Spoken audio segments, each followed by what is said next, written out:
At 19 years old, 3 months after the state stopped paying for his bed at a Pennsylvania group home, Caleb Hayes had $213 in his pocket, the clothes on his back, and an old Buick he wasn't supposed to be sleeping in. He didn't go to a shelter. He walked into a county tax auction and spent $7 on the one piece of property nobody else would bid on, a boarded-up train station that had been dark since 1973. The mayor laughed. A man in the back said the boy had just bought himself a problem. Caleb signed the papers anyway. 2 nights later, while he was sweeping decades of dust out of the old waiting room, his dog scratched at a loose plank near platform 3. He pried it up, and what he found underneath changed everything. The morning of the auction, he sat on the courthouse steps and counted his money twice. The first count came out to 213. The second came out the same. He folded the bills back into his wallet and tucked the wallet into his front pocket where nobody could lift it without his knowing. It was the 3rd week of February, and the air had a knife to it. His coat was a thrift store work jacket, 3 sizes too big that an aide at the group home had given him on his way out the door. The aide had also given him a granola bar, a manila folder with his birth certificate, and a half hug that landed on his shoulder and not his back. That was the goodbye. 3 months later, $213 was what he had to show for it. He had been washing dishes at a barbecue place out on the highway. 11 hours a shift, 4 shifts a week, paid in cash because the manager liked it that way. He kept the money rolled inside an empty aspirin bottle in the glove box of the Buick. The Buick wasn't his. It belonged to a woman who had been his last foster mother for 2 years. She hadn't told him to leave. The state had. She let him park behind her single wide and use her bathroom in the mornings, and she pretended not to notice when he ate the last slice of bread out of the loaf on her counter. He told her, the night before the auction, what he was thinking. $7, she'd said, for a train station, plus back taxes. How much back taxes? 186. She had looked at him a long time and shaken her head. Caleb, honey, that's almost all your money. I know. Where would you sleep? There. She had not argued with him. That was one of the things he had always liked about her. She would tell him when she thought he was being a fool, and then she would let him be a fool anyway. He missed her cooking already, and he hadn't even left. Now, on the courthouse steps, a dog walked up. It was a big sand-colored mongrel with a scar on its left ear and no collar. It sat down 2 feet from his boot and looked at him. You lost, Caleb said. The dog tilted its head. Me too, he said. The dog stayed. He had been thinking about the depot for a week. The notice had been taped to the inside of the window at the diner across from it, on the corner where the road bent toward what used to be the freight yards. He had seen it on a Monday while he was eating a $4 plate of eggs and home fries, trying to make it last 45 minutes. Whitfield Junction Depot, the notice had said. Owned by the county since the railroad walked away in '73. Decades of back taxes accrued, then forgiven, then accrued again. Inquire at the courthouse. He had stared at it through 2 cups of coffee. He had not told anyone at first. He had walked over to the depot that afternoon and stood at the chain-link fence and looked at the boarded windows and the rust on the gutters and the slate roof that was missing 3 tiles he could count from the street. He had stood there a long time. 3 years before, on a cold afternoon in October, he had stood at the same fence with his foster brother Levi. They had walked over because Levi wanted somewhere quiet to talk. Levi was 18, just done with basic, 2 days from shipping out to Fort Drum. They had cut a hole in the chain link with a pair of bolt cutters Levi had taken from the garage. They had sat on the cold concrete of platform 3 with their backs against the brick. Levi had brought a tuna sandwich from a vending machine at the truck stop. He split it. They ate without saying much. The sky was a low gray and the rails had been pulled up a long time ago, but the platform was still there, and they sat on it like men waiting on a train that wasn't coming. If I don't make it back, Levi had said, you keep going. You'll make it back, maybe, but if I don't, Levi, you keep going. Promise me. He had promised. He had been 16. He had not understood then what he was promising. He had thought he was promising not to fall apart. He had not known yet that he was also promising not to stop. 2 years and 4 months later, an IED outside Mosul ended Levi at 20. His foster mother got the news through a chain of phone calls that did not include Caleb, because Caleb was not on any paperwork that mattered to the Army. He was not allowed to come to the funeral. He sat in his bedroom in the single wide and listened to her cry through the wall, and he had kept going because he had promised. Every morning since, those words had been the first thing in his head. Now, 3 years after the day on Platform 3, he was sitting on the courthouse steps with a dog he didn't know, and the auction was in 20 minutes. He stood up. The dog stood up too. "Stay here," he said. The dog sat back down. Inside, the courthouse smelled like floor wax and old radiators. He found the room. There were maybe 30 people in folding chairs. A bored auctioneer sat at a long table. A bailiff at the door did not look at him. Caleb sat in the back row.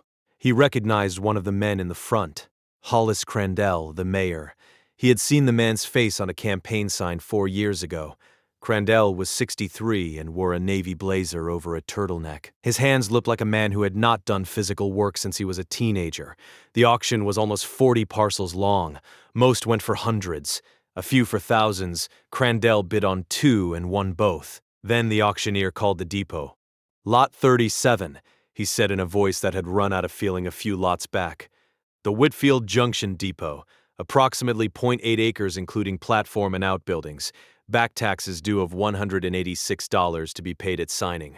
Starting bid is $7. The room laughed. It wasn't a mean laugh, just the laugh a room makes when a joke shows up and lands. Caleb felt his face go hot inside his coat. He kept his eyes on the auctioneer. $7, the auctioneer repeated. "Do I have a bid?" He waited. Going once. Crandell looked over his shoulder. His eyes passed Caleb without stopping. He turned back, satisfied. Going twice. Caleb raised his hand. The auctioneer's pen paused. He squinted at him. "You bidding, son?" "Yes, sir." The room turned. "At $7, the auctioneer said. "Do I have 8? Crandell's head snapped around. His eyes found Caleb and stayed there. Caleb met them and did not look away. 8, Crandell said. 9, Caleb said. Crandell's mouth opened. He looked at the auctioneer like he was going to say something to him, and then he closed his mouth and looked at Caleb again. "Mr. Crandell," the auctioneer said, "we at 9. Crandell did not answer. "Going once at 9, the auctioneer said. "Twice." Crandell turned his head forward.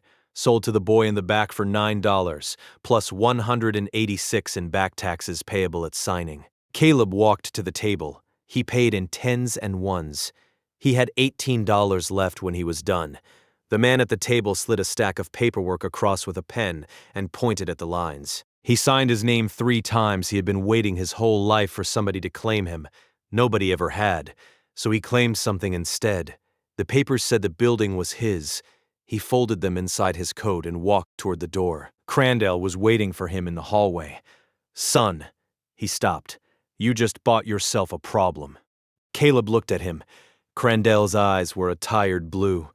There were 2 grease spots on the blazer that the mayor probably did not know about. "All due respect, Mr. Mayor," Caleb said. "I had a problem this morning, too." He went past him. The dog was still sitting at the bottom of the courthouse steps. "Come on," Caleb said. The dog stood up and followed him. The diner across from the depot was a 1-room place with 7 booths and a counter. He pushed the door open and the bell over it rang. The woman behind the counter was about 60, gray hair clipped short, silver hoops in her ears. A red dish towel hung over her shoulder. She had a tattoo on the inside of her wrist that he thought was a sparrow. She looked at him. She looked at the dog. She looked at the dog again. "He yours." "He's adopted me," Caleb said. "Floor's clean enough." He took a stool at the counter. The dog laid down on the linoleum at his feet. "Coffee." "Yes, please." She poured a mug and slid it over. She did not ask him for the dollar. "You all right?" "I think so. You came in last week. Eggs and home fries. Looked at the notice on my window for a long time." "You saw that. My window, sweetheart. I see everything that happens at my window." He smiled a little. It surprised him. "Iris Vance," she said. "I run this place. Caleb Hayes." She put a clean spoon next to his mug. "You bought it, didn't you?" "How did you know?" "Because you walked out of the courthouse looking like a man who had either won something or broken something." He pulled the folded papers out of his coat and laid them flat on the counter. She read them upside down because she was a woman who had spent her life on the other side of a counter and could read anything upside down. $9, plus back taxes. She nodded slowly. She refilled his mug before he had touched the first one. Did you know old Hattie used to run that lunch counter forever ago? Hattie Moss. Way before my time. People still talked about her when I started here, but that was 30 years ago, and now nobody does. Coffee and pie. Coffee and pie. She tapped a finger on the counter. There's 3 sandwiches in the case from yesterday I was going to throw out. You want them? I can't pay for them. I didn't ask you to. She wrapped them in foil and put them in a paper sack and slid the sack across the counter. The dog watched the sack travel with the kind of focus only dogs and 3-year-olds can manage. 2 in there for the dog, she said. He took the sack. Thank you, ma'am. You're welcome. She looked past him toward the window. You sleeping in there tonight? I think so. There's a hardware store on the road that runs out past the elementary school. You go tell the man behind the counter I sent you. He'll let you have a bolt cutter for $15 and let you bring it back in a week if you don't beat it up. Thank you. And Caleb, yes, ma'am. Don't let Crandall scare you. He drove to the hardware store. The man behind the counter sold him the bolt cutter for $15 and threw in a flashlight that didn't work without a smack and a roll of duct tape because, he said, duct tape was a moral obligation. Caleb walked out with $3 in his pocket and the dog at his heel. He stood at the chain link fence in front of the depot and looked at the place that was his. The chain went under the bolt cutter on the first squeeze.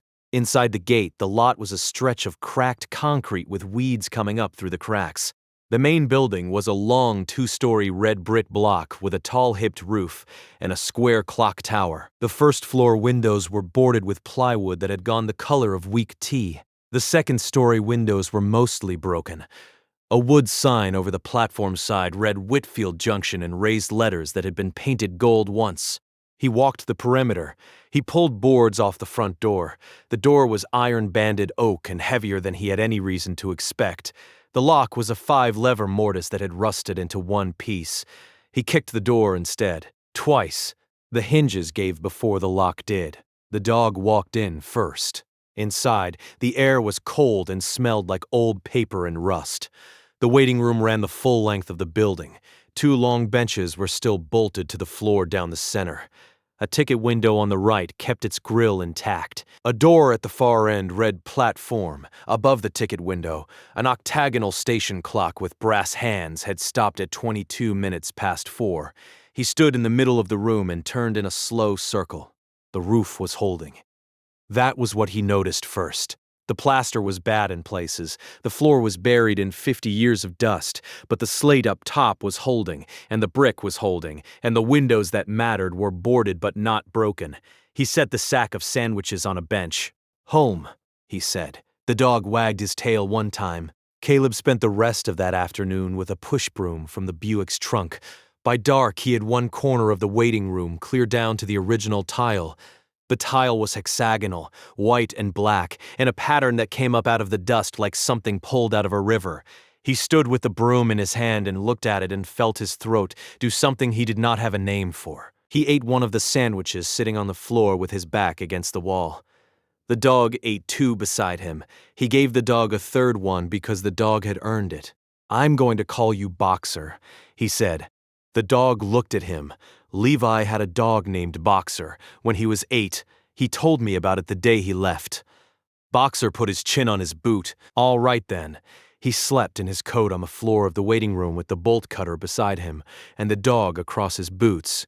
The wind moved through the building all night and made noises in the rafters that he learned to ignore one by one. In the morning he started again. The second day he cleared the rest of the waiting room down to tile. He hauled 3 trash bags of dust and broken glass out to the curb. He drove to the hardware store and traded most of his last few dollars for a box of nails and a sack of dog food. The man behind the counter did not charge him for the dog food.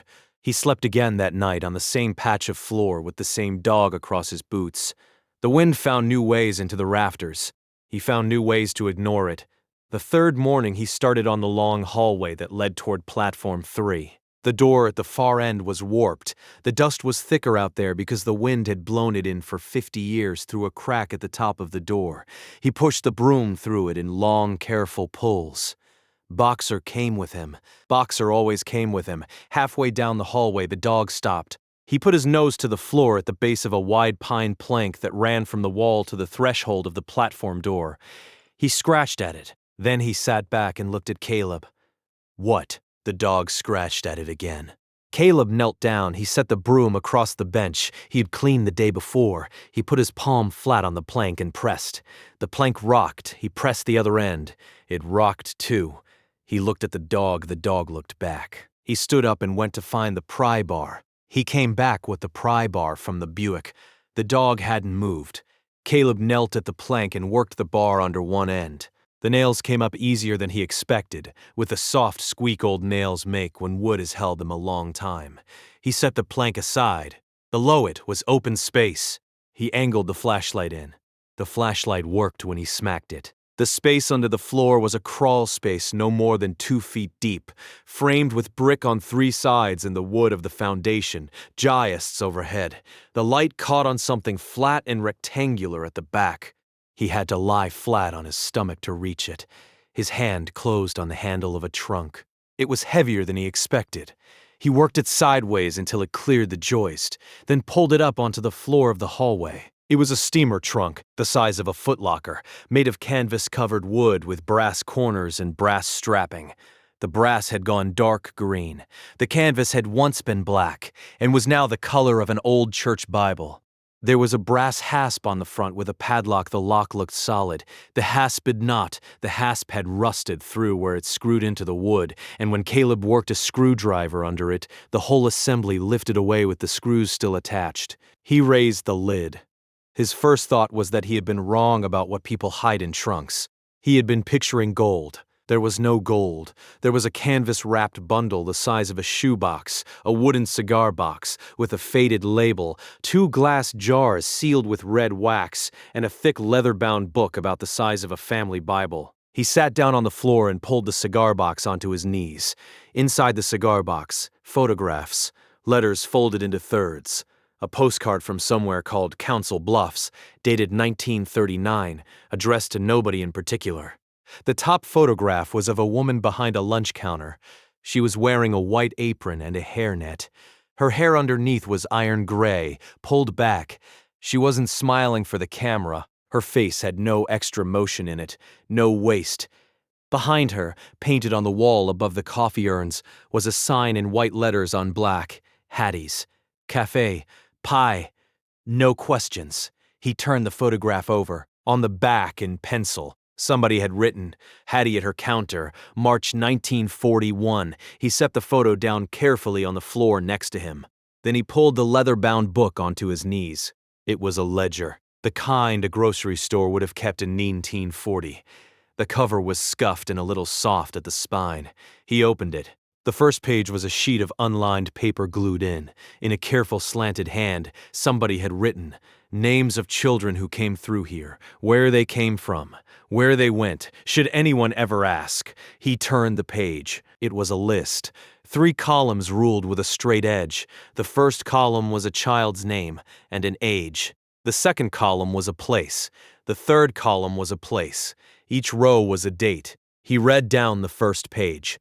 Maisie Cobb, 9, Pittsburgh, Erie County, Pennsylvania, to Halverson Farm, April 2nd, 1928. Bobby Lynn Stewart, 12, Wheeling, Pittsburgh, to St. Mary's Home for Boys, April 14th, 1928. Hank Sloan, 14, unknown, Toledo to job at Pearson Brothers Ironworks, May 9th, 1928. He turned the page. The list kept going. Page after page, the list kept going. Page after page. The hand was the same all the way down. The dates climbed through me 1929 and 1930 and the Depression years and the war. The names did not slow down. Caleb felt the back of his neck go cold. He thumbed through to the back. The last entry was dated August of 1947. Beneath the column of names, 2 ruled lines, and then in the same hand a small note. Total 211. He closed the ledger and laid his hand on the cover. He sat that way for a while. Boxer put his head on the cover too. After a while, Caleb opened the cigar box again. The letter on top of the stack was folded in careful thirds with the open side down. He spread it flat on the tile. The hand was the same as in the ledger. To whoever finds this, the letter began. If you are reading this in my lifetime, please return it to me. I am at the counter most days. If I am no longer at the counter, that is for one reason only, and you are reading this for a different one. In that case, please read it slowly and then do me the kindness of doing what I ask. My name is Hattie Moss. I am 63 years old and I have been running the lunch counter at this depot for 40 years and 4 months. I have served coffee and pie to a great many travelers. Some of the travelers were children. In the years of the Depression, freight trains carried children alongside the coal. Boys hopped on in Pittsburgh and Wheeling and Cleveland and rode west looking for work that wasn't there. Girls left homes that were not safe for them and rode east, looking for cousins they could not always find.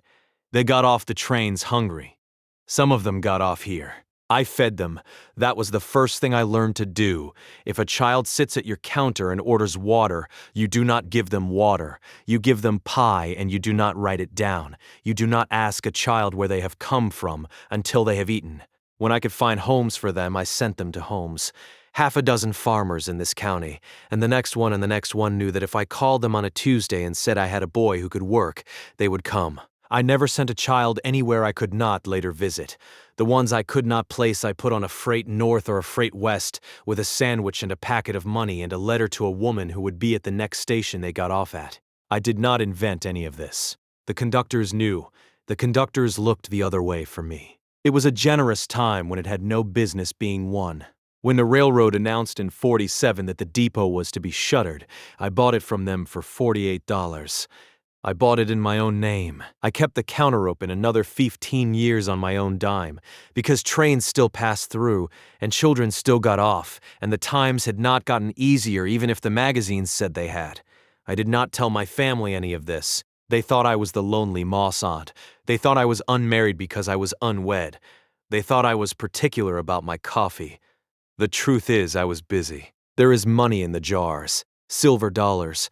The bank wouldn't take them at first. Then I forgot to put them in. Then I was afraid to. I would like the money to go to a child who needs it.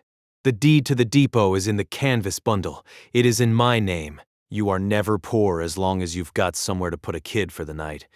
If you find this, you have found something I hid because I was afraid I would die before I could pass it to a person I trusted. Please do the work I cannot do anymore.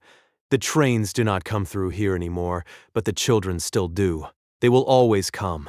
Yours, Hattie Marion Moss. August 20th, 1961. He read it twice. He read it a third time. Then he set the letter on the tile next to the photograph, put his hands flat on the floor on either side of him, and looked at the ceiling.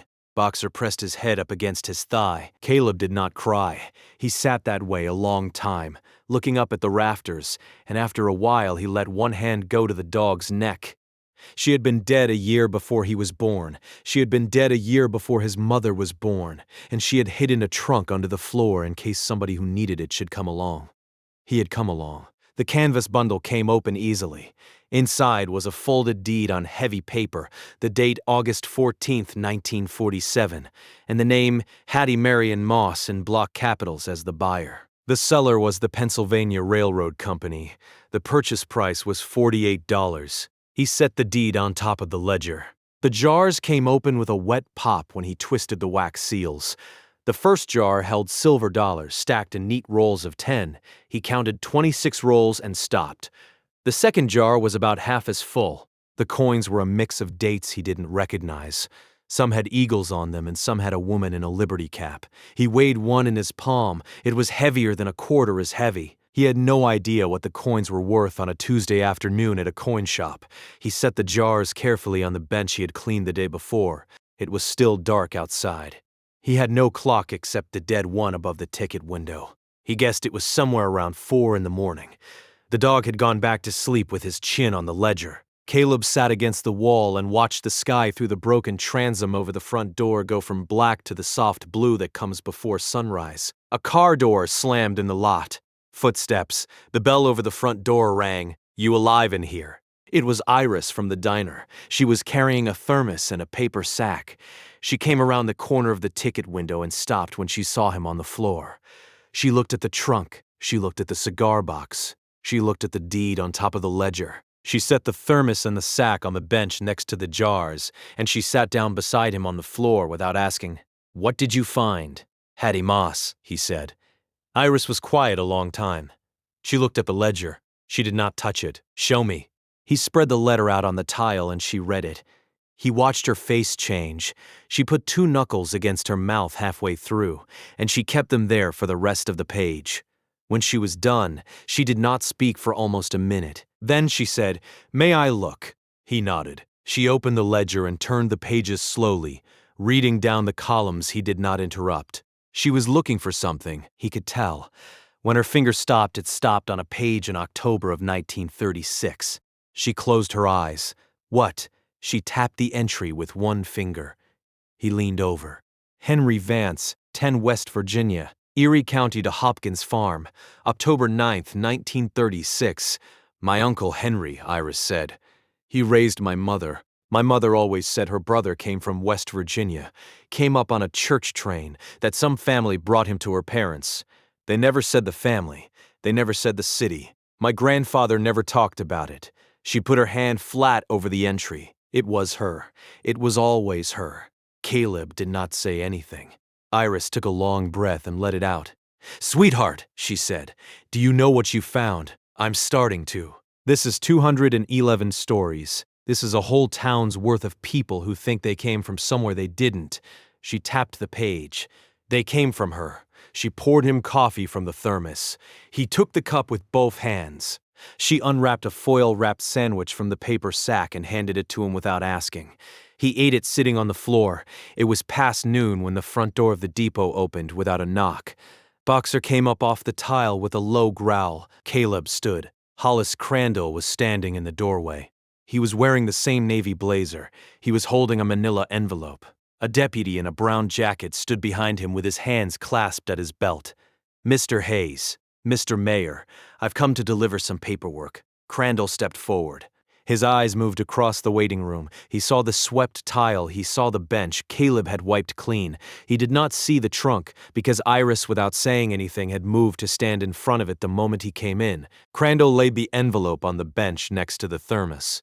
"This is a condemnation order," he said, "filed against this property in 1982. It was never formally rescinded.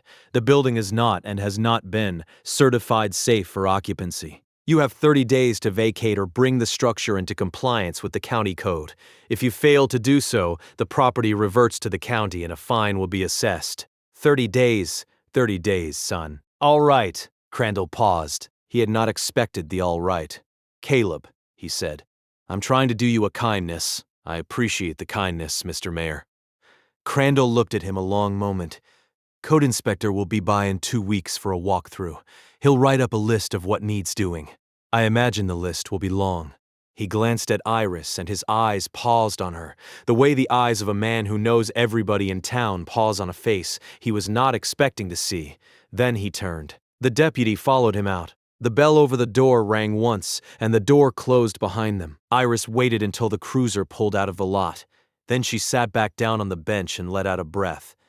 "Oh, sweetheart, it's all right. That man has been waiting to find a problem for you. He found one. He didn't see the trunk. He didn't. Good." She looked at the ledger in her lap. She had been holding it without his noticing. "Caleb," she said, "there's somebody you need to go see. Tomorrow." "Who?" "Hattie's cousin. The only Moss left in town. Pearl Moss Aldrich. She lives on the north end of the street, in a yellow bungalow with the rose bushes. Pearl was a child when Hattie was alive. Pearl will tell you Hattie was a lonely old aunt who served pie. Pearl needs to know she was not." "All right." Iris looked at him for a long second. "She's the only person who has any claim on this place except you. If she ever decided to ask about it, she could make things very hard. You go see her first. You tell her the truth. You let her decide what she wants to do with the truth. All right." He closed the ledger. His thumb, by accident, came to rest on a page he hadn't read yet. He looked down at it. Theo Wickham, Elevin. From Carbon County to Erie County to Halverson Farm. October 16th, 1937. He did not know yet why the name would matter. He kept his thumb there. The yellow bungalow had a porch the width of the house and 3 rose bushes pruned down for winter. Caleb stood on the welcome mat for a long second before he made himself knock. The woman who answered the door was about 70, in a cardigan and slacks, with her hair in a low silver knot. She had a pair of reading glasses on a chain around her neck. She looked at him through the screen. "Yes, Miss Moss Aldrich. My name is Caleb Hayes. I bought the depot last Tuesday." She studied him. He felt the studying. "That was you." "Yes, ma'am." "The boy that paid $9. "Yes, ma'am." She unlatched the screen door and held it open. "I made tea this morning. Come in." Her front room had a brown couch with a crocheted blanket folded over the back, a pair of armchairs, and a side table with a framed photograph of a man in an army uniform from another war. She poured tea into a mug with a hairline crack and set it on a coaster in front of him. "You take milk?" "No, ma'am." "Good," she said. "I'm out of milk," he almost laughed. "Miss Moss Aldrich, Pearl. I haven't been a miss anything in 50 years. Pearl.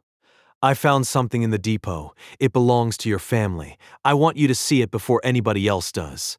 He laid the photograph on the side table. Then he laid the letter beside it.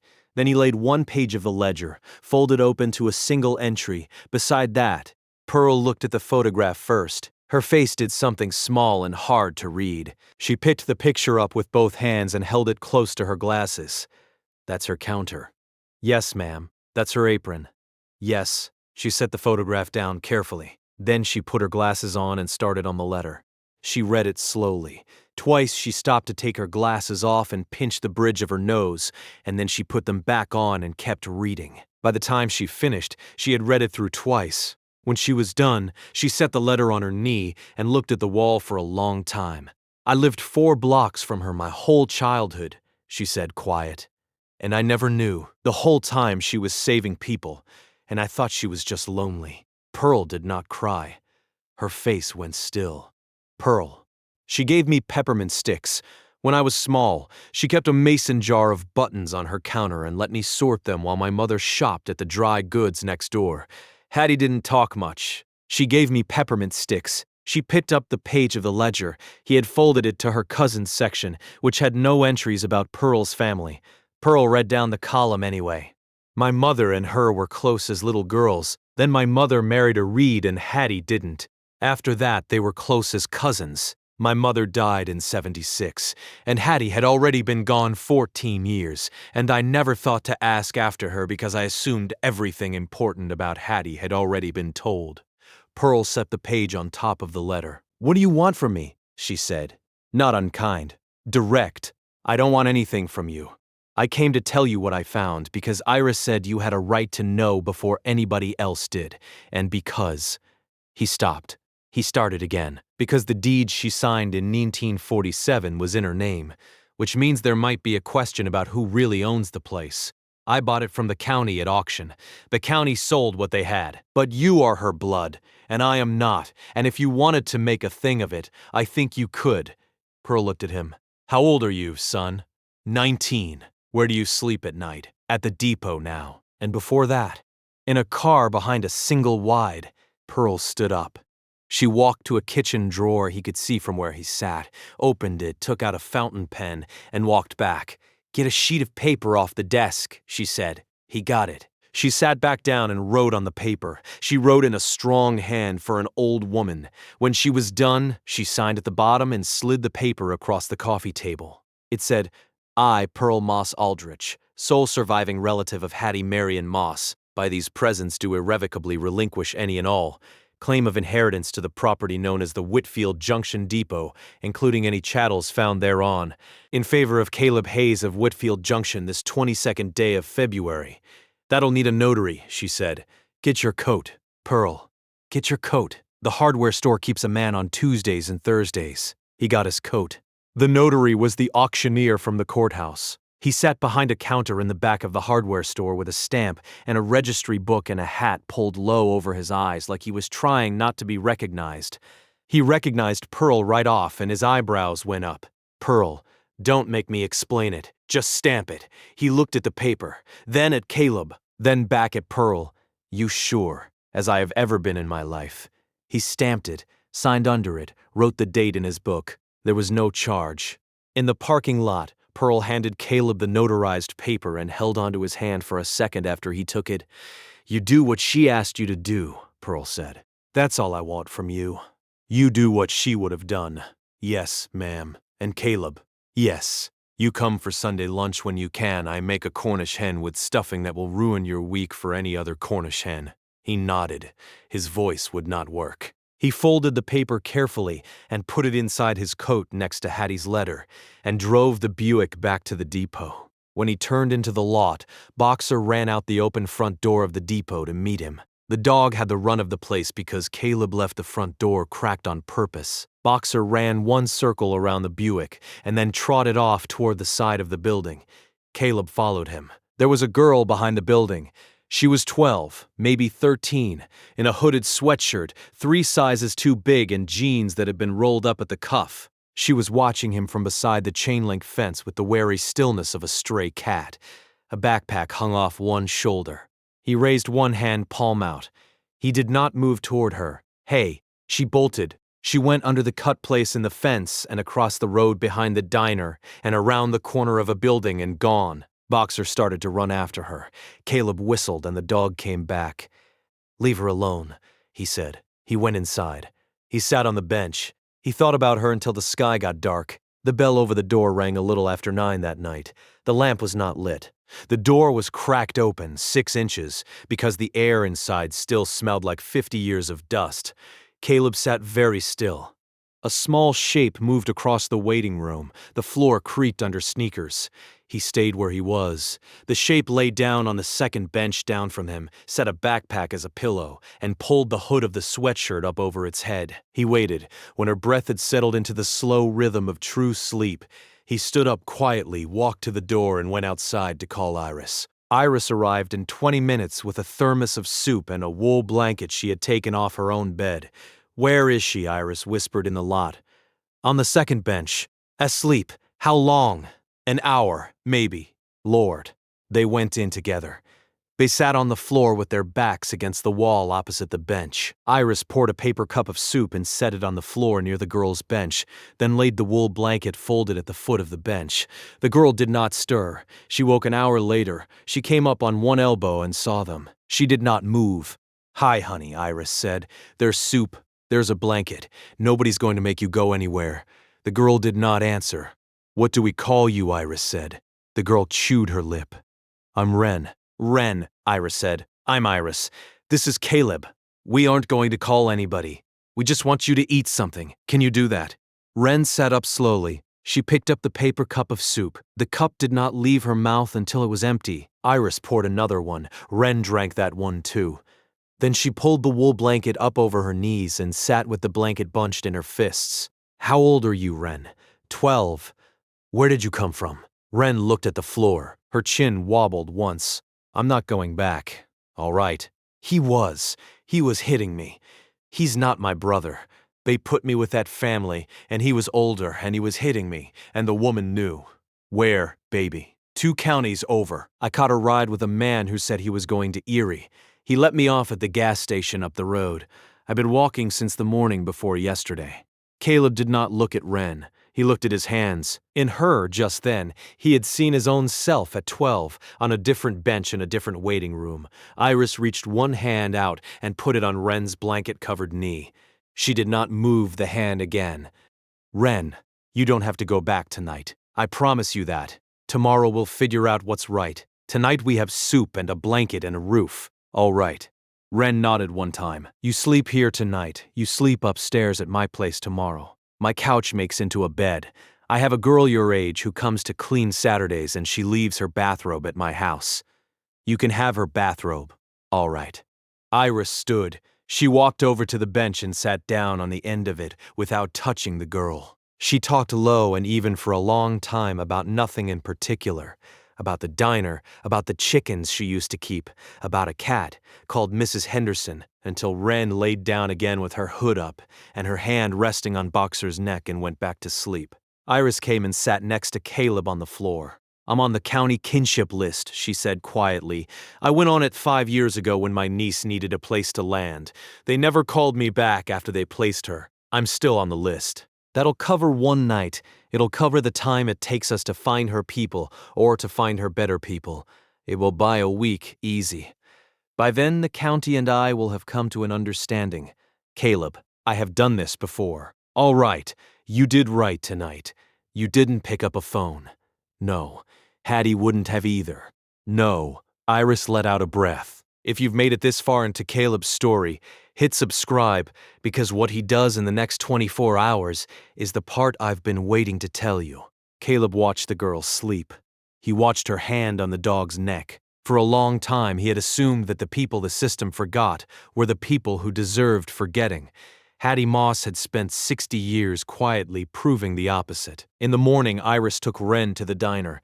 She walked her across the road by the elbow, the wool blanket around her shoulders, the backpack between them like a shared bag. She turned at the door of the diner and gave Caleb a look that said, "Go do what you need to do today." He nodded back. He drove to the county seat. He took the smaller jar of silver dollars with him in a brown grocery sack, because the bigger one wouldn't fit under the front seat of the Buick. The coin dealer was a man in his 60s, with thick glasses and a green visor.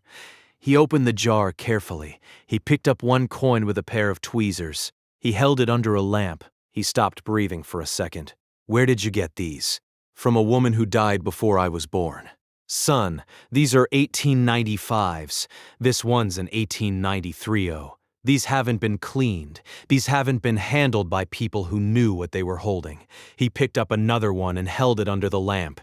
"This is a key date. This one alone, in this condition, you could buy a used car with." "How much?" The man set the tweezers down. He folded his hands. "You have 2 jars of this. This is the small one." The man closed his eyes for a moment. Then he opened them. "I would say, if you let me sell them right, you are looking at somewhere between $45,000 and $50,000. Caleb did not move. "I don't want to sell them today. I just wanted to know." The man nodded slowly. He capped the jar carefully and slid it back across the counter. "You bring them in when you're ready. I'll do right by you. I will do right by the woman who saved them." Caleb drove home with the steering wheel slack in his hands. He pulled into the lot of the depot at dusk. An orange paper was stapled to the front door. He climbed out of the Buick and walked over to read it. A condemnation notice. The kind of county posts when it is going to come back with a bulldozer and a bill. The date was today. The signature was the mayor's. A deputy must have come by while Caleb was gone. He looked at the notice a long time. Then he peeled it carefully off the door, folded it twice, and went inside. The orange paper went into the cigar box on top of Hattie's letter, and the box went closed. The back door of the depot opened with a push. Caleb sat down on platform 3 with Boxer beside him. The platform was cold under his coat. The sky was the high winter blue it gets in February, right before it turns gray for the night. He opened the ledger. A name had been turning in his head all afternoon. He ran his finger down the page from October of 1937. His finger stopped where his thumb had stopped the night before. Theo Wickham, Eleven. From Carbon County to Erie County to Halverson Farm, October 16th, 1937. Caleb looked across the platform at the dog. "Tomorrow morning," he said. "We're going to Erie County." Boxer put his head on his knee. The ledger closed in his lap. He sat there until the sky went dark and the cold worked its way through his coat, and he stayed a little longer after that. Iris was waiting in the lot at 6 in the morning with 2 coffees and a road atlas. "I called the diner across in Erie County yesterday," she said. "There's a Theo Wickham in the phone book. Carpenter, retired. Same age, give or take a year. Address is on the atlas. You're coming. Try and stop me." Boxer climbed into the back seat without being asked. The Buick rolled out of the lot at the first soft edge of sunrise. The drive was 40 miles, mostly on a 2-lane that ran past barns with sagging roofs and a feed mill with a tower painted American flag colors. Iris kept her hand on the dashboard the whole way. Caleb drove with the heater on low and the radio off. At a stoplight in a town with 1 stoplight, Iris said, "Tell me about Levi." Caleb did not answer right away. The light went green. He let off the brake. "Levi was 18 when he left," he said. "He was the only person in that house who treated me like a brother." He was a year and a half older. He had a pocket knife with athletic tape around the handle. He used to fix things that were broken without telling anybody. He fixed the dryer twice. He fixed the back step, he fixed the screen door, and he died in Iraq 2 years ago. IED. I never went to the funeral because I was not on his paperwork. He was quiet a while. That is the first time I have said any of that out loud. Iris did not say anything wise. She put her hand on the dashboard a different way. The bungalow was on a road 2 miles outside town, set back behind 2 pine trees. The porch swing was hand-built, painted the gray-blue that old people in that part of the country paint things. There was a Chevy pickup with a bumper sticker that said Varon. A man came out before Caleb had finished knocking. He was 87. His hands were the color and texture of old leather. He had hair the color of brushed steel, eyebrows that still had black in them, and eyes that were sharp enough to make Caleb stand up straighter. "You the boy from Whitfield Junction?" "Yes, sir." "And you?" he said to Iris. "Iris Vance. From the diner." "My wife was a Vance." Same line. Iris's mouth opened. "Long story," Theo said. "Come inside before the heat gets out." The kitchen had a pine table that had been refinished by hand-thrown coffee mugs, a wood stove in the corner clicking softly. Theo pulled 3 chairs out from the table. He filled a kettle without asking. He set out a tin of shortbread cookies. Caleb pulled the photocopy out of his coat. He laid it on the table. Theo's eyes settled on it for a long second. He did not pick it up. He just read it where it lay.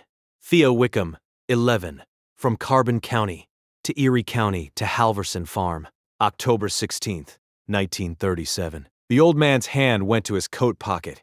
He had taken off the coat at the door, but his hand went to the pocket of it anyway. Then he stood up and walked to the rack by the door and pulled the coat down and took something out of the inside pocket. He came back and laid it on the table beside the photocopy. A railroad spike, 8 inches long, iron gone almost black with age. The square head worn to a soft round from years of being thumbed in a pocket. 66 years, Theo said. She gave it to me when she put me on the train. Told me a man with a railroad spike in his pocket would never be a man without a job. I have kept it ever since. He put 2 thick fingers on the spike and slid it half an inch closer to Caleb. "You sit down," he said. "We are going to talk about Hattie." Caleb sat. Iris sat. The kettle started to sing on the stove and Theo turned it off without breaking the line of his story. "My mother was a kind woman who married a man with a belt. He was a coal miner who had stopped working in the mine after an accident, and he drank because he had stopped working. He hit her. He started hitting me when I was 9. He stopped hitting her then because the noise I made was a better noise to him. I do not know how to say this anyway except plainly, so I am saying it plainly." He sipped his coffee. "My mother packed me a brown paper sack when I was 11. There was a tomato sandwich in it and a hard-boiled egg and $3. She said, 'You walk down to the train yard tonight and you ride. Do not tell me where you are riding. Do not tell anybody who you are riding from. You ride until the man at the door at the next station does not look at you like he is going to send you back.' She said, 'If a woman feeds you, you do what the woman says. Do you understand me, Theo?' I said I understood her. He set the cup down. I rode for 2 nights. I got off at Whitfield Junction because my legs had stopped working from the cold. I walked into the depot and I sat at the lunch counter because the lunch counter was the warm place. I ordered water because $3 was all I had and I did not know how long $3 was supposed to last me. The woman behind the counter looked at me one time and she did not say anything, and she went into the back and came out with a piece of peach pie on a plate. She set the plate down. She set a fork down. She set a glass of milk down. She set a glass of milk down. She did not write anything in a book. Caleb's eyes were on the spike. She let me eat the pie. Then she let me eat a sandwich. Then she sat down across the counter from me. She said, "Son, how long have you been on the train?" I said, "2 nights. She said, "Where are you going?" I said, "I don't know." She said, "Do you want to stop running?" I started to cry. She did not stop me. She let me cry until I had stopped. Then she said, "I have a place for you to go. There is a man in Erie County named Halverson who is short a son. I have already telephoned. There is a train in the morning. You will sleep in my back room tonight. You will eat 1 more piece of pie. Do you object?" He looked up at Caleb. I did not object. Caleb did not speak. Caleb did not speak. She put me on the train at 6 in the morning. She gave me a packet of 2 sandwiches and an envelope with $5 in it and an envelope with a letter for Halverson. She gave me the spike. She said a man with a railroad spike in his pocket will never be a man without a job. She said, "You write me a letter when you get there to tell me you got there." She said, "You write me a letter every 6 months until I tell you to stop." I wrote her one every Christmas and one every Easter for the rest of her life. The last one she sent me said she had a stroke coming. She knew. He put his hand on top of the spike. She did not save my life. She told me to save it. 66 years I have been doing what she said. Iris had her chin in her hand. Caleb was looking at the floorboards. Halverson taught me carpentry, Theo said. I have built 3 churches and 41 houses and 1 barn that took me 11 months. I married a girl from this town in 1954. We have 3 sons and 7 grandchildren. The oldest grandson is in the Navy. The youngest grandson is going to be 10 in April. He pushed the spike across the table. "You take it," he said. "Mr. Wickham, you take it. I won't be around forever. The next kid is going to need it. I had hoped, when she died, that she had passed it to somebody else. I had hoped a long time. You are the somebody else. You take it." Caleb took it. It was heavier than he had expected. He turned it once in his fingers and slid it into the inside pocket of his coat where the photocopy had been. "Now," Theo said, "what can I do? There is a town hall meeting tomorrow night." "All right. The mayor is trying to condemn the building." "What is the mayor's name?" "Crandall." Theo did not move his face. He looked at Caleb. He looked at Iris. Then his eyes came back to Caleb.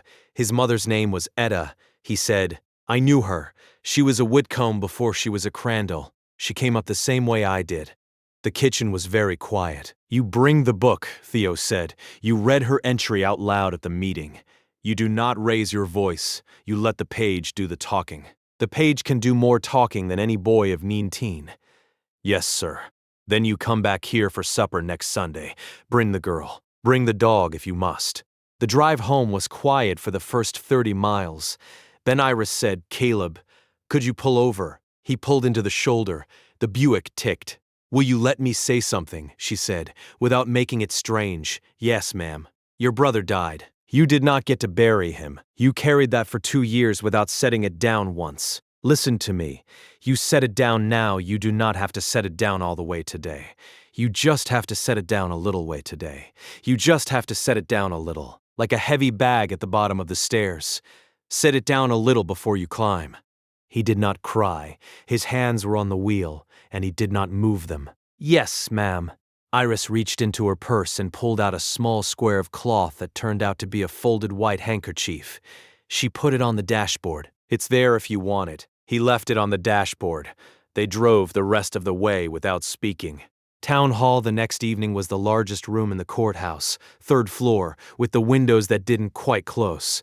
The room held about 120 people. Around 60 had come. The chairs were folding. The lectern was a plywood box on a steel frame.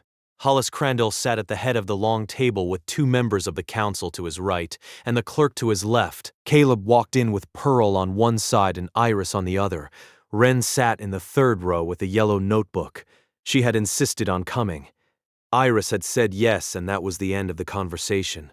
Crandall looked at them as they came in. His face was a wall. The meeting moved through 3 items of regular business that nobody cared about. Then the clerk called the depot.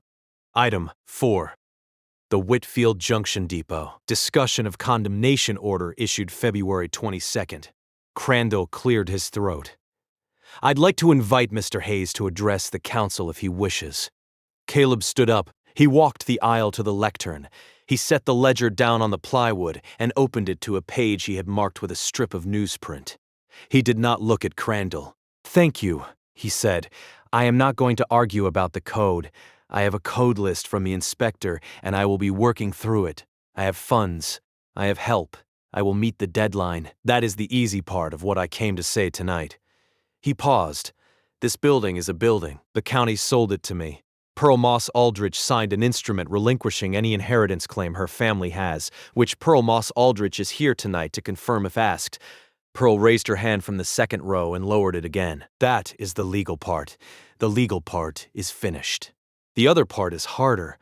Under the floor of the hallway that leads to platform 3, I found a trunk. The trunk belonged to a woman named Hattie Moss, who ran the lunch counter at this depot from 1928 to 1947, and who owned this building from 47 until she died in 62. The trunk held a ledger. The ledger contains the names of 211 children who came through this depot between those years. They came hungry. They came scared. They came on freight trains, which is how a child got moved around in those years if no adult was paying for the ticket. Miss Moss fed them. Miss Moss sent them places that were better than the places they had come from. She paid for it herself. He looked at the page. He read, Etta Whitcomb, 6, from outside Pittsburgh. Father drank. Mother dead, letter from the Crandall family in this town who had been writing asking for a daughter. Sent September 14th, 1934. He looked up. He looked at the mayor. Crandall's hands were flat on the table in front of him. They were not flat in a way they had been a moment before. They were pressed. The room had gone very still. Caleb did not raise his voice. Your mother was a child once, he said. Somebody fed her when she was scared, that somebody owned this building, and you have been trying to tear it down. The mayor did not speak. For a long beat, nobody in the room spoke. Then a woman in the 5th row stood up. She was about 60, in a green coat. My uncle came through the depot in 36, she said. I don't have any other family in this state because of that. Don't tear it down. She sat back down. A man 2 rows in front of her stood up. My grandfather, he said. He sat down. The clerk looked at Crandall. Crandall looked at the clerk. The clerk looked back at Caleb. Counsel, the clerk said. I move to table item 4 pending further information from the chair. A council member to Crandall's right said second. The other council member said, aye. The clerk wrote on his pad. The room let out a slow breath that sounded like wind coming through a poorly sealed window. Crandall stood up. He walked to a side door. He went through it. He went through it. Caleb closed the ledger. He picked it up. He walked back down the aisle and out the main doors and stood on the courthouse steps in the cold dark after a minute. The side door at the bottom of the steps opened. Hollis Crandall came out. He stopped at the foot of the steps. He did not look up at first. He stood there with one hand on the brass railing. Then he raised his eyes. Caleb stood at the top. The ledger was in his right hand at his side. Neither one of them moved. Crandall came up the steps slowly. He stopped 2 below Caleb. The streetlight at the corner of the courthouse made a thin yellow line across the side of his face. Where did you get this? The mayor said. His voice was thinner than it had been in the room upstairs. Under the floor of the hallway at platform 3, in a steamer trunk, there was a letter from her with the book. She bought the depot from the railroad in 1947 for $48 and kept it open another 15 years on her own dime. Whitfield Junction. Yes, sir. My mother lived in this town from the time she was 6. My father met her at the dry goods. He told me she came from Pittsburgh by herself on a freight, that her parents were dead. I never knew anything else. He said she didn't like to talk about it, and that was the end of it. Both of those things are true, Caleb said. And there is more. Crandall did not look away from him. How many? 211 children, Mr. Mayor. Most of them are still in this part of the country. Some of them are dead. Some of them are old. There are people in this town tonight who do not know they are sitting next to somebody else who came through that same lunch counter. Crandall put his hand on the railing. He sat down on the railing. He sat down on the step where he had been standing. His eyes went to his shoes. I had no idea. I believe you. Crandall sat there for a while. A car went down the street. Another one followed it. A traffic light at the next corner clicked through one cycle, then another. That woman in the green coat, Crandall said. That was Marion. Her uncle was buried out of the church I go to. Yes, sir. And the man behind her. Yes, sir. Lord, Crandall said, more to his shoes than to Caleb. He stood up again. He looked up at the boy at the top of the steps. I'd like to come by the depot tomorrow, he said. If that's all right with you. Yes, sir. I'll bring my coat, Inspector, and we'll do the walk together. He'll write a list. The list will be honest. I won't make the list any longer than it needs to be. Thank you. There's something else. Yes, sir. My boy, Hollis Jr. He died 6 years ago. He was 24. He had been on pills, and then he had been on heroin, and then he had been on a couch in an apartment in Erie. I've spent 6 years angry about it. I have been angry at God. I have been angry at his mother. I have been angry at the school. I have been angry at the boy. I have been angry at every kid in this town that the system spits out at 18 because they remind me of him." Caleb did not move. "You walking into the courthouse 3 weeks ago," Crandall said. "You reminded me of him." "Yes, sir. That is not your fault." "No, sir. I am sorry." Caleb's throat closed. He did not trust his voice for a moment. He nodded once and that was all he could do. Crandall turned and walked across the street to his car and got in and drove away. Caleb stayed on the steps a while longer. Then he walked across town with the ledger under his arm and Boxer at his heel, all the way to the depot. He went inside and slept hard like a man who has finally set a heavy bag down at the bottom of a staircase. The condemnation order was withdrawn. The following Monday, Crandall brought the code inspector by personally and walked through the building with a notepad. The list at the end was 4 pages long. It was fair. 2 of the items Crandall quietly took off because he said he could see them being fixed without paperwork. The repairs took 5 weeks. Caleb did most of the carpentry. He had been good with his hands since the vocational program at the group home, and he was better with his hands once Theo Wickham drove down for a Saturday and put on a tool belt without being asked. Theo did the lunch counter himself. He stripped the old laminate off the top and refinished the wood beneath it. The wood beneath it was oak. Iris organized meals. A retired plumber from the church she went to spent 3 weekends on the water lines and would not take payment. A woman from the Historical Society came by with old photographs of the depot in its working years and helped Caleb match the original paint color. A boy of 17 who had heard about the project from Wren at school started showing up on Saturdays to sweep and hand things to people. He didn't say much. He came every week. Pearl drove over twice a week with a casserole and a roll of stamps and her opinions, in roughly that order. They formed a small nonprofit. Pearl was on the board. Iris was on the board. A retired school teacher from the church was on the board. Caleb was the director and the only employee. The deed of the depot was put under a covenant in Hattie's name that said the property could never be sold for any purpose other than the one she had asked for in her letter. The covenant was 3 pages. The lawyer who drafted it had been the boy who used to bag groceries for Pearl in 1971. He had not charged them either. People kept not charging them. They called the place Hattie's Stop. The 8 beds went in the waiting room along the wall where the second-class benches had been. Each bed had a small wooden trunk at the foot of it with a number stenciled on the lid. The kitchen kept the original tin ceiling.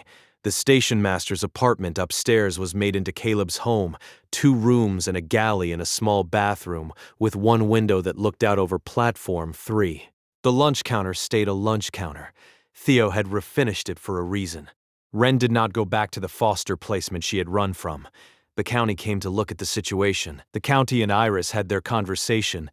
The county decided after some back and forth that Iris would not later discuss that Pearl Moss Aldrich would do as her kinship guardian on a long-term placement. Wren moved into Pearl's spare room on a Friday afternoon. By the following Saturday morning, she and Pearl had a Cornish hen brining in the refrigerator and a flour-dusted apron each. On the Saturday after that, Wren was teaching Pearl how to make biscuits the way the cafeteria lady at her old school had made them. Pearl wrote it down on a recipe card. Theo Wickham drove over for the opening. He came in his good shirt and did not say much. He stood on platform 3 for a long time with one hand on the brick. Boxer came up and sat at his heel. After a while, Theo walked into the building around the bench he had cleared with Caleb in March and over to the lunch counter. He put one hand on the doorframe of the kitchen and let it rest there a long moment. He did not say anything. He nodded once at the wood. Then he sat down on a stool and Iris poured him a cup of coffee. "This is not a bad refinish, son," Theo said to Caleb. "I might be running out of better work than this." It was the closest thing to a compliment Caleb would ever hear out of Theo Wickham. Crandall asked, 2 weeks after the opening, if he could volunteer. He had thought about it. He said for a long time, and the form of volunteering he wanted to do was Saturday. Afternoons, Caleb said yes afternoons. Caleb said yes after thinking about it for a day. Crandall taught a Saturday workshop on basic plumbing. 3 kids came the first Saturday and 7 came the second. He taught them how to sweat a copper joint and how to read the difference between a leaking trap and a clogged trap and how to shut off a main without panicking. He brought his own tools. He brought a bag of donuts. The donuts were untouched in the first hour and gone in the second. By the third Saturday, Hollis Crandall was telling a story to a teenage boy about a flooded basement in 1972, and the boy was laughing, and Caleb walked past with a hand truck of paint cans and let them be. 6 months after the auction, on a Tuesday in late August, Iris was wiping down the lunch counter with a red dish towel and Caleb was changing a fluorescent tube over the kitchen. "You know what I figured out," Iris said. "What?" "Real homes aren't built from money. They're built from the people who stayed when they could have left." Caleb stepped down off the milk crate he had been standing on. "Write that down," he said. "I just did." Wren, who was 12 and a half by then and tall enough now to reach the second shelf of the pie case, looked over from where she was wiping down the case with vinegar and water. "Iris," she said, "if I write that down for the wall, do I get to pick the marker?" "Yes, baby." The line in black marker on a square of cardboard taped to the wall above the coffee urns is still up there. That evening, Caleb walked the platform with Boxer. The dog was older now, 6 months older, and his back legs were a little stiffer in the evenings, but he still walked the platform every night, because he knew it was Caleb's habit. The station clock above the ticket window had been wound for the first time in 53 years. It was running. It showed the correct time. The brass hands had been polished by a woman from the Historical Society who would not let Caleb touch them. The light over platform 3 was on. The light over the front of the building was on. The light over the front of the building was on. From the road, the depot looked alive. A car pulled into the lot. A car had not pulled into the lot at that hour all summer except by accident. Caleb stopped walking. He waited. The driver, a man, did not get out. The passenger door opened. A boy got out. He was maybe 17. He had a hooded sweatshirt up over his head and a duffel bag in his right hand. The man in the driver's seat said something through the open passenger door. The boy nodded. The man closed the door from inside. The car pulled out of the lot. The boy stood there with the duffel bag, watching the lit windows of the depot bag, watching the lit windows of the depot. He did not move toward them. Caleb walked toward him. The boy saw him coming. "You all right?" Caleb said. The boy did not say anything. "You hungry?" The boy nodded one time. "Come on inside. There's a counter." The boy followed him in. Inside, the lights were warmer than they had looked from the road. The waiting room smelled like coffee and bleach and something that might have been bread, because Wren had been baking. Iris was sitting on a stool at the lunch counter writing in a small notebook. She looked up. She did not stare. "Hi, honey," Iris said. "There's a coat hook by the door. Throw your bag where you like." The boy slid the duffel bag against the wall. He put his hood down. He had short black hair and a bruise the color of an old plum on his left cheekbone. He sat down at the counter on the stool farthest from the door, which is the stool everybody picked the first time. Caleb walked behind the counter. He had asked Theo Wickham once how Hattie had run the place. He had asked what the first thing was that she did. Theo had told him. He did not ask where the boy was from or for a name or whether anyone was looking for him. He poured a cup of coffee and set it in front of the boy. He set down a small pitcher of cream, a sugar shaker, and a spoon. Then he turned and called toward the back. "Wren, there's somebody at the counter." Wren came out of the kitchen with a half loaf of bread on a wooden board and a paring knife in her other hand. She set the bread on the counter, cut 2 thick slices, and looked at the boy. "Butter or jam?" She said. "Both." "Smart," she said. She buttered both slices, put strawberry jam on one, set them on a plate, and slid the plate across. The boy looked at the plate for a long second. He picked up a slice and ate half of it in one bite. Caleb leaned his elbows on the counter on the other side from him. He did not crowd. He just leaned. "This place," the boy said, his mouth full. "Yes. Somebody at the rest stop on the highway told me about this place." "All right. They said you don't write anybody down." "That's right." The boy chewed. He swallowed. He looked at his coffee. He picked it up. He sipped it and made a face that said he had never had coffee that good and also that he did not know if he liked coffee. "My name is Levi," the boy said. Caleb's hand was on the counter. The counter was solid oak that Theo Wickham had refinished by hand. It did not move. Caleb did not move. He waited until he could trust his voice. "That's a good name," he said. The boy looked at him. "You all right?" "Yes," Caleb said. "I'm all right." He turned to the cabinet behind the counter and reached up to the high shelf above the coffee urns. The shelf held a row of objects. a mason jar of buttons that Wren had found at an estate sale and bought for $2, a photograph of Hattie Moss behind her counter in March of 1941, a small framed copy of the deed she had signed in '47, the ledger, closed, in a cradle of dark walnut a furniture maker from the church had built for it. The railroad spike sat on the shelf, too, on a small cushion of red felt, because Caleb only carried it in his coat in the evenings when the depot was full and the lights were on and he was walking the platform. He did not touch any of them. He just looked at them for a second. He turned back to the boy. "You eat that," he said. "There's a bed in the next room if you need one tonight. There's no paperwork. There's no phone calls. We can talk about anything you want to talk about tomorrow if you want to talk about it. Right now you eat." "Yes, sir." "Don't call me sir. Caleb's fine." "Yes, Caleb." Across the street, the front lights of the diner came on. Iris's tattoo of a sparrow was on the inside of her wrist, and Iris's red dish towel was over her shoulder. And she went over to the window to flip the sign from closed to open, even though it was after dark, because she always did when there was somebody new at the depot, and she did not need to be asked. Wren went into the back and came out with a sandwich wrapped in foil in case the boy was still hungry, an hour later. Caleb walked to the front door of the depot and opened it and stepped out onto the porch. The station was lit up again. Not because anybody made it grand, because somebody refused to let it go dark. He stood there a minute. The cold was bearable now. He had a coat that fit, and a supper in his belly. Boxer came and sat down on the porch beside him. The dog leaned his weight against the side of Caleb's leg. Caleb let one hand drop and rest on the dog's head and stay there. Inside, the boy was eating a slice of bread on the second stool from the door, and Wren was wrapping his sandwich, and the ledger was closed on its walnut shelf, and the clock above the ticket window was telling the correct time. Inside Caleb's coat pocket, the railroad spike was warm. He went back in and closed the door behind him.